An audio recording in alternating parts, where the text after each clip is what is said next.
ஒரு வயசு பையனை வலுக்கட்டாயமா நடுக்காட்டு கூட்டு வந்து ஒரு பொண்ணு முத்தம் கொடுக்குறான். இந்த பொண்ணோட அப்பாவுக்கு அந்த விஷயம் தெரிஞ்சிருது. உடனே அந்த பையன் என்ன கற்பழிச்சிட்டான் அப்படின்னு சொல்லி அந்த பையனை ஜெயில தள்ளி விட்டுறாங்க. அந்த பொண்ணோட அம்மா மனசுக்கு பிடிச்சவன் கிடைக்கணும்னு ஆத்துல இருந்து விளக்க விடுமா அப்படின்னு சொல்லும்போது, ஆறும் ஆழம் இல்ல, சேர்ற கடலும் ஆழம் இல்ல, ஆழம் எதுன்னா பொண்ணுங்க மனசு தான் ஒருத்தவங்க பாட்டு பாடுறான். அவனுக்கு 2 கையும் இல்ல, என்னடா இவனுக்கு 2 கையும் இல்லையேன்னு பார்த்தா அந்த பொண்ணு முத்தம் கொடுத்தால அந்த பையனை கூட்டிட்டு வந்துட்டு அம்மா அப்பா சொத்து சோகம் எல்லாத்தையும் விட்டு வந்தேன், இந்த பையன் கூட என்ன சேர்த்து வைங்கன்னு சொல்லியிருப்பா. இவனும் நடுராத்தி இல்ல தோணியில அந்த 2 கையும் வச்சு தள்ளிக்கிட்டே இவங்களை காப்பாத்தி விட்டுருவான். அந்த 2 கை தானே அவங்களை காப்பாத்துச்சு அப்படின்னு சொல்லி அந்த 2 கையையும் அந்த பொண்ணோட அப்பா வெட்டியிருப்பான்.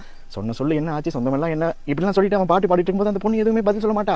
தண்ணியில கோலம் போடு, ஆடி கத்துற தீபம் ஏத்து, ஆகாயத்துல கோட்டை கட்டு, அந்தரத்தை தோட்டம் போடு, ஆண்டவனை கூப்பிட்டு வந்தே நீ காவலுக்கு வச்சிரு, இதெல்லாம் நடக்கும், ஆனா நீ ஆசைப்பட்ட பொண்ணு மட்டும் கிடைக்காதுன்னு அவன் சொல்லிட்டே இருக்கான். அப்பயும் அந்த பொண்ணு வாயை திறக்கவே இல்லை. ஒரு நாள் அந்த பையன் ஜெயில இருந்து வெளில வந்துடுறான். ஒரு பெரிய ரவுடியை வச்சு அவனை கொல்றதுக்கு ஒரு ஆள் அனுப்புறான் அந்த பொண்ணோட அப்பா.